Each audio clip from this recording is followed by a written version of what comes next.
के एक शहर का सम्राट पिछले 15 सालों में 15 बेटों का पिता बन चुका है, लेकिन उसकी दिल ही ख्वाहिश है कि उसे एक बेटी हो। फिर एक दिन उसकी रानी को प्रसव पीड़ा होती है और आखिरकार वो एक बेटी को जन्म देती है।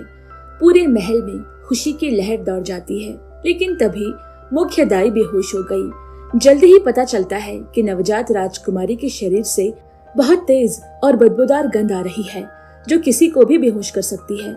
राजा को बताया जाता है कि अब तक 15 आया, 5 नर्स और 2 सुरक्षा गार्ड सिर्फ उसकी बदबू सूंघकर ही बेहोश हो चुके हैं।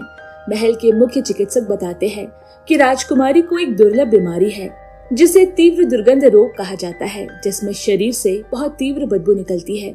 अभी तक इस बीमारी का कोई इलाज नहीं है, लेकिन डॉक्टर वादा करता है कि वो कुछ दिनों में इलाज ढूंढ निकालेगा। तब तक सभी को मास्क पहनकर ही राजकुमारी की देखभाल करनी होगी। 1 हफ्ता बीत जाता है, लेकिन बीमारी का कोई इलाज नहीं मिलता। कभी कभी तो उसकी बदबू मास्क के आर पार चली जाती है और सबको उल्टी जैसा महसूस होता है। महल के लोगों की भलाई के लिए राजा आदेश देता है कि राजकुमारी को एक नदी के किनारे एकांत महल में भेज दिया जाए। समय बीतता है और वो राजकुमारी एक सुंदर युवती बन जाती है, लेकिन उसकी बदबू अब भी जैसे का तैसा बना रहता है। उसने नहाने के कई तरीके, दवाइयाँ और साबुन आजमाए, लेकिन कोई फायदा नहीं हुआ। अब वो खुद को बदबूदार रानी मान चुकी है और डरती है कि शायद उसकी शादी कभी नहीं हो पाएगी। राजा और रानी भी अपनी बेटी की चिंता में डूबे रहते हैं और लगातार ऐसे युवक की तलाश में रहते हैं जो उसकी गंध के बावजूद उसे अपना सके। एक दिन वे एक वर वधु चयन समारोह आयोजित करते हैं, जिसमें कई युवकों को बुलाया जाता है ताकि राजकुमारी उनमें से किसी एक को पसंद कर सके। राजकुमारी को फूलों और इत्रों से स्नान कराया जाता है। हालांकि ये उसकी बदबू को खत्म नहीं कर पाता। उसकी बदबू को छिपाने के लिए उसे पूरे शरीर को ढकने वाले कपड़े पहनाए जाते हैं, लेकिन जैसे ही वो उम्मीदवारों के सामने आती है, उसे छींक आ जाती है और सभी उसकी बदबू सूंघ लेते हैं। कुछ युवक वहीं उल्टी कर देते हैं, कुछ बेहोश हो जाते हैं और बाकी बचने के लिए तालाब में कूदकर भाग जाते हैं। जब राजा एक युवक को रोकता है तो वो खुद को चाकू मार लेता है, क्योंकि वो बदबूदार पत्नी से शादी करने की बजाय मरना पसंद करेगा। ये घटना राजकुमारी को अंदर से तोड़ देती है और वो खुद से नफरत करने लगती है, ठीक वैसे ही जैसे बाकी लोग उसकी गंध से करते हैं। इसके बाद कहानी में एक फूलों वाला युवक काई आता है। वो सुंदर सुगंधित इत्र बनाकर शहर की औरतों में काफी मशहूर है। काई का सपना है कि वो अरोमा थेरेपी यानी खुशबू द्वारा इलाज का वैज्ञानिक बने और बीमारियों का इलाज करे। एक दिन दोपहर को वह महल द्वारा जारी एक पोस्टर देखता है, जिसमें लिखा है, जो कोई भी राजकुमारी की बीमारी का इलाज करेगा उससे उसकी शादी कर दी जाएगी और वो शाही दामाद बनेगा। काई को राजकुमारी से शादी करने में दिलचस्पी नहीं है, लेकिन वो ये साबित करना चाहता है कि उसकी फूलों वाली खुशबू बीमारी ठीक कर सकती है। उसे पूरा भरोसा है कि वो राजकुमारी को ठीक कर सकता है। काई के घर में तरह तरह के फूलों का बाग है। उसमें से एक खास पौधा भी है, स्टिंकवीड, जिसकी बदबू इतनी भयानक है कि कोई भी नाक पकड़ ले। लेकिन काई को ये पौधा भी उतना ही प्यारा है जितना बाकी फूल। फिर वो दिन आता है जब प्रतियोगिता होती है। 6 चुने हुए लोग 3 बेहद बदबूदार चीजों की बदबू को हटाना होता है। कोई जादू से कोशिश करता है, कोई केमिकल से, लेकिन काई अपना घर का बना हुआ इत्र इस्तेमाल करता है। कड़ी मेहनत के बाद सिर्फ 2 लोग सफल होते हैं, काई और एक युवा डॉक्टर येई। अब उन्हें 3 महीने का समय दिया जाता है कि वे राजकुमारी की बीमारी का इलाज खोजें। लेकिन राजमहल का बड़ा डॉक्टर नहीं चाहता कि काई जीते, क्योंकि अगर काई सफल हो गया तो उसकी पूरी रॉयल मेडिकल टीम की इज्जत मिट्टी में मिल जाएगी। इसीलिए वो अपने जूनियर येई को जिताना चाहता है और काई को नीचा दिखाने की कोशिश करता है, ये कहते हुए कि वो तो एक गरीब वर्ग से आता है। लेकिन राजा काई को प्रतियोगिता में रहने की अनुमति दे देता है। इसके बाद काई सबसे खुशबूदार साबुन बनाने की कोशिश में जुट जाता है।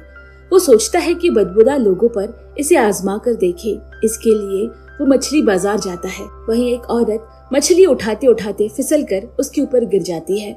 ये और कोई नहीं बल्कि खुद राजकुमारी है, जो ह्यूम नाम से एक मछुआरन का भेष बनाए हुए है। वो अपनी बदबू का दोष मछलियों पर डालती है ताकि कोई उसे शक न करे। जब उसे पता चलता है कि काई ऐसे लोगों को ढूंढ रहा है जिनसे बदबू आती है, तो वो अपने मछुआरे दोस्तों से कहती है कि वे उसकी मदद करें। वे सब काई के घर आते हैं और 1 घंटे तक साबुन लगा कर नहाते हैं। नहाने के बाद जब काई उनकी गंध सूंघता है तो वो खुद बेहोश हो जाता है, क्योंकि साबुन ने कोई असर नहीं किया।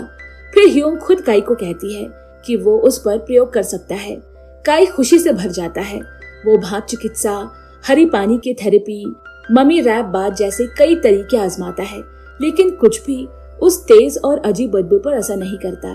उधर काई का प्रतियोगी येई महल के डॉक्टर के साथ मिलकर कोशिश कर रहा है कि काई हार जाए, वरना रॉयल मेडिकल प्रतिष्ठान की बदनामी हो जाएगी। वो किसी भी हद तक जाने को तैयार है। अगले दिन काई और ह्यूंग फिर से प्रयोग शुरू करते हैं। काई गौर करता है कि उसके स्टिंक्ट वीड, उसी बदबूदार पौधे की गंध गायब हो गई है। उसे लगता है शायद ऐसा गलती से हुआ, और वो बाकी चीजों पर काम करने लगता है। शाम को जब ह्योंग जाने लगती है तो जोरदार बारिश होने लगती है। वो रात काई के घर रुक जाती है। काई हैरान होता है जब देखता है कि ह्योंग अपने बदबूदार कपड़े और जूते पहनकर ही सो जाती है। असल में यही कपड़े उसकी बदबू को थोड़ा दबाए रखते हैं, इसीलिए वो कभी इन्हें नहीं उतारती। सुबह वे जंगल में कुछ जंगली फूल लाने जाते हैं। फिर बारिश शुरू हो जाती है और दोनों को काई के जैकेट के नीचे शरण लेनी पड़ती है। इतना पास होने पर काई को ह्योंग की बदबू साफ महसूस होती है और वो बिना कुछ सोचे कह देता है कि ये गंध कितनी भयानक है। ह्योंग को काई से दोस्त से भी बढ़कर लगाव हो गया था। उसकी बातों से उसका दिल टूट जाता है और वो गुस्से और दुख में वहाँ से भाग जाती है और काई हक्का बक्का रह जाता है। कुछ समय बाद काई जब अपने घर लौटता है तो देखता है कि उसके सारे फूल बर्बाद कर दिए गए हैं। सिर्फ वो बदबूदार पौधा बचा है। दुखी होकर वो ह्योंग से मिलने जाता है, जहाँ वो उसे अकेले नाचते हुए मिलती है, लेकिन ह्योंग अभी उसे नाराज है। वो काई की बातों पर यकीन नहीं करती और गुस्से में उस पर पत्थर फेंकती है। काई चुपचाप लौट आता है और पूरी रात शराब पीता रहता है जब तक कि वो सड़क पर गिर नहीं जाता। उसी समय वो कुछ औरतों को पसीने से तरबतर देखता है और उसे एक अनोखा विचार आता है। वो सोचता है क्यों ना औरतों के पसीनों से एक दवाई बनाई जाए। पसीने की गंध दूसरी गंध को दबा सकती है। फिर लोग नहा ले तो बदबू भी चली जाएगी और पसीने की दवा भी हट जाएगी। वो तुरंत ह्यूंग से मदद मांगता है और ह्यूंग मछुआरों को मनाकर राजी कर लेती है।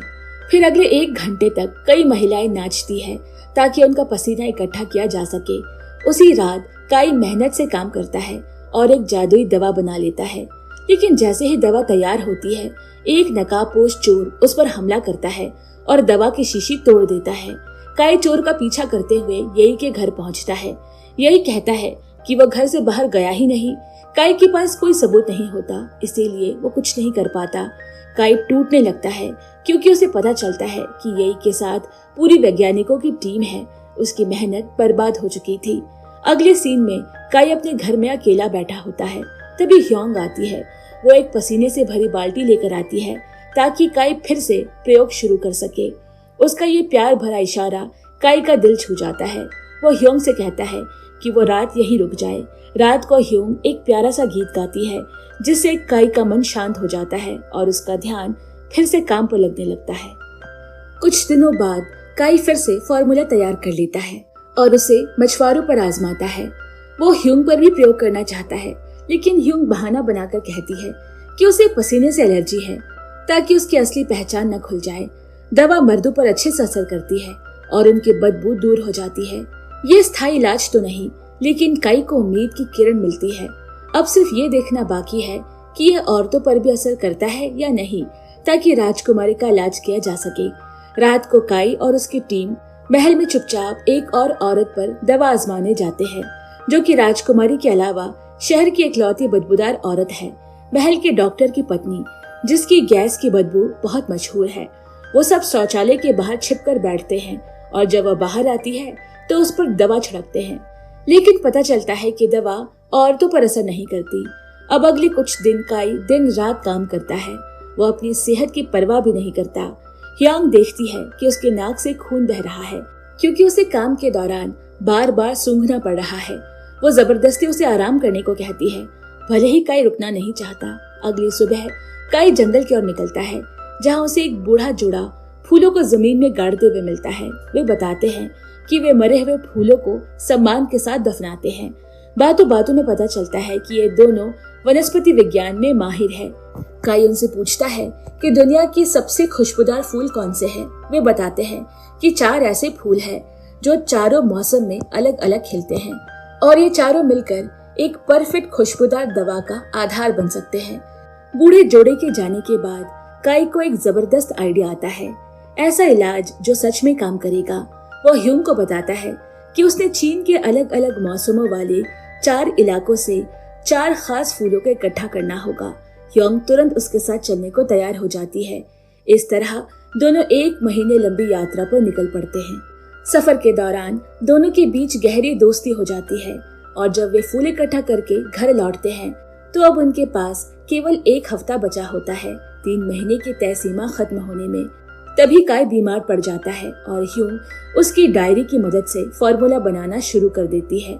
काई की नाक बंद होने की वजह से वो ह्यूंग की बदबू नहीं सूंघ पाता और दोनों एक ही बिस्तर पर सो जाते हैं। धीरे धीरे वो दिन आ जाता है। ह्योंग काई को जाने देती है ताकि वो राजकुमारी को ठीक कर सके और उससे शादी कर ले। काई का दिल भारी हो जाता है, लेकिन उसे सबके सामने अरोमा थेरेपी की ताकत साबित करनी होगी। अगले दृश्य में प्रतियोगी राजा के सामने होते हैं और राजकुमारी एक पर्दे के पीछे बैठी होती है। सबसे पहले यही आता है, वो कुछ खास प्रेशर पॉइंट दबाकर रानी की बदबू दूर करने की कोशिश करता है, लेकिन इसका उल्टा असर होता है। उसकी खुद की सूंघने की शक्ति चली जाती है। वो कहता है कि वो यही तरीका सभी नागरिकों पर अपनाएगा ताकि किसी को बदबू महसूस ही ना हो। राजा इससे प्रभावित नहीं होता। वो काई को बुलाता है। जब महल का डॉक्टर काई को रोकने की कोशिश करता है तो काई ये साबित करता है कि उस डॉक्टर की खुद की सूंघने की शक्ति ही नहीं है। ऐसे में वो कैसे इलाज पर राय दे सकता है। राजा गुस्से में डॉक्टर को महल से निकाल देता है। इसके बाद राजकुमारी को काई की बनाई दवा दी जाती है और चमत्कार होता है। उसकी बदबू गायब हो जाती है और वो बहुत सुगंधित लगने लगती है। लेकिन जैसे ही वो पर्दे से बाहर आती है, बदबू फिर से वापस आ जाती है। राजा काई को सजा देने ही वाला होता है कि तभी राजकुमारी रो पड़ती है। उसकी एक आंसू की बूंद जमीन पर गिरती है और काई को अचानक एक विचार आता है। वो राजा से 1 दिन का वक्त मांगता है ताकि वो दवा में कुछ और मिला सके। राजा उसे 24 घंटे की मोहलत देता है। काई सीधे ह्योंग के पास जाता है। उसे याद आता है कि जब बदबूदार पौधे की गंध अचानक गायब हुई थी तो उस समय ह्योंग के आंसू उसमें गिरे थे। तभी काई सोचता है कि अगर उसके आंसू दवा में मिलाए जाए तो इलाज सच में काम कर सकता है। ह्योंग को रुलाने के लिए काई उसे सच कहता है कि बदबू उसके कपड़ों से नहीं, उसके शरीर से आती है। ह्योंग टूट जाती है और बताती है कि बचपन से ही उसके पास कोई दोस्त नहीं था। उसका परिवार भी उसे नहीं अपनाता, सिर्फ इसी गंध की वजह से। एक बार उसने नदी में कूदकर अपनी जान देने की कोशिश भी की, लेकिन मछुआरों ने उसे बचा लिया। तभी से वो मछली बाजार में रहने लगी, जहाँ कोई उसे पराया नहीं समझता। ह्योंग की ये कहानी सुनते सुनते काई को उसके आंसू मिल जाते हैं। वो उसका शुक्रिया अदा करता है और मन ही मन उसके तकलीफ से दुखी हो जाता है। अगले दिन काई फिर से दवा लेकर महल जाता है, लेकिन रास्ते में वो डॉक्टर और उसकी पत्नी को साथ देखता है। उसे पता चलता है कि डॉक्टर जानबूझकर ठीक नहीं होना चाहता, क्योंकि अगर उसकी सूंघने की शक्ति लौट आई तो वो अपनी पत्नी की बदबूदार गैस बर्दाश्त नहीं कर पाएगा। वो दोनों जैसे भी हैं, साथ खुश हैं। ये देखकर काई समझता है कि ह्योंग ही उसकी असली जरूरत है। वो दौड़कर फूलों के मेले में जाता है जहाँ ह्योंग मौजूद होती है। वो उसे दवा देता है और कहता है, चाहे दवा काम करे या ना करे, मैं हमेशा तुमसे प्यार करूंगा। ह्योंग उसकी बाहों में दौड़ कर आ जाती है और दवा पी लेती है। फिर काई महल जाता है और राजा से माफी मांगता है कि वो राजकुमारी का इलाज पूरा नहीं कर सकता। वो राजकुमारी से भी माफी मांगने के लिए उसके कमरे में जाता है, लेकिन अंदर जो देखता है वो उसे चौंका देता है। ह्योंग वहाँ बैठी होती है और उसके शरीर से कोई बदबू नहीं आती। अब काई को पता चलता है कि ह्योंग ही असली राजकुमारी है। अब वो न सिर्फ ठीक हो चुकी है, बल्कि उसे सच्चा प्यार करने वाला पति भी मिल गया है। आखिरी सीन में दोनों की शादी होती है और पूरा शहर जश्न में डूब जाता है। इसके साथ ही ये कहानी यहीं पर खत्म होती है। तो दोस्तों, आपको ये कहानी कैसी लगी हमें कमेंट में जरूर बताएं। और हाँ, अगर आपका भी कोई ऐसा बदबूदार दोस्त हो तो उसका नाम जरूर मेंशन करें। खैर, मजाक को यहीं रखते हुए हम आज की कहानी का सफर यहीं खत्म करते हैं। ऐसी ही कहानियां रोज सुनने के लिए चैनल को सब्सक्राइब करें और हाँ, अगर आप कोरियन ड्रामा और वेब सीरीज हिंदी में सुनना पसंद करेंगे तो हमारे चैनल कोरियन ड्रामा हिंदी को सब्सक्राइब करना बिल्कुल ना भूलें, जिसकी लिंक डिस्क्रिप्शन बॉक्स में है। तब तक के लिए मैं आप सभी से विदा लेती हूँ। Bye bye and take care.